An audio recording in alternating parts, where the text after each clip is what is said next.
Yaani hapa inatakiwa iwe hivi kwamba mfano kama hii hapa na posti mbili hapa. Kwa hizo kwenye posti zote za ajira, mkopo, fursa na hii kopo na posti pia ya membership ambayo tutaibadili jina itakuwa shuhuda. Mfano hapa sasa hizi, unaona hizi posti. Hii posti ya free. Mtu akiklik hapa.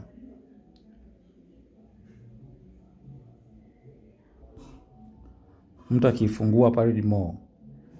Unaenda haya ni maelezo ya ndani kabisa, yani yale ambayo tayari ambayo yale ya ndani, ile maelezo ya ndani. Kwa hiyo yale maelezo ya mwanzo, mfano kama ile nafasi ya kazi, ile maelezo ya kazi, sijui sifa za mwombaji na nini, ile ya mbele anakuwa hawezi kuyaona. Kwa anapelekwa tu ndani. Kwa sababu mtu kama huyu, mfano kama huyu hapa, kumbuka yeye haja kafungua tu hii ajira, anataka ajue ajira gani aione. Anakutana tuna maelezo ya ndani ya kuapply, lakini tangazo lenyewe la ajira lina sifa sio nini hayaonekani.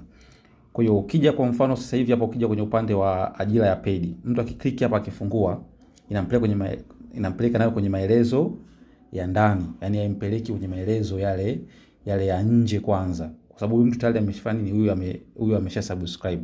Kwa hiyo inampeleka moja kwa moja ndani, kwa hiyo inakuwa imuonyeshi yale ya nje. Lakini pia ukifanya testing vile vile kwenye mtu ambaye hajalipia, yeye akienda kwenye posti za free akifungua tu inampeleka maelezo ya ndani. Kwa hiyo maelezo ya nje haimuonyeshi kwa posti za free.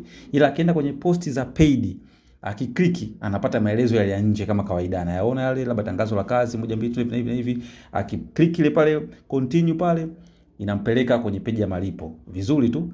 Akija akilipia sasa, kama huyu hapa kashalipia, akija kwenye ile ajira akifungua, ile maelezo ya nje yaoni, anapeleka kwenye maelezo ya ndani.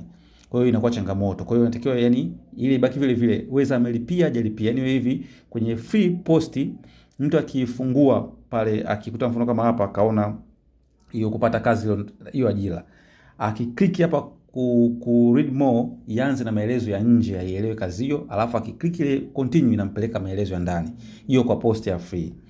Kwa posti ya paid na hivyo hivyo, kama mtu ameshalipia, ambaye ameshalipia na yeye akiklik ile post anaona tangazo la nje, kwa sababu mtu anaweza ona nafasi akailipia, alafu akataka kuja tena alivyolipia aje kuisoma vizuri sasa ndio aende kuapply. Kwa sababu ilisema vigezo ndio na nini, kwa kabla aende kuapply bidii ipitie tena, kwa bidii yake kliki aone maelezo ya nje, akikliki kama ameshalipia impeleke moja kwa moja maelezo ya ndani.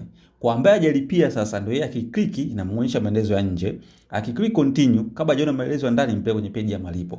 Akishalipia na yeye akija tena kwenye ile kazi, akiklik anakutana maelezo ya nje, akiklik safari sasa inampeleka moja kwa moja ndani, haimleti nje.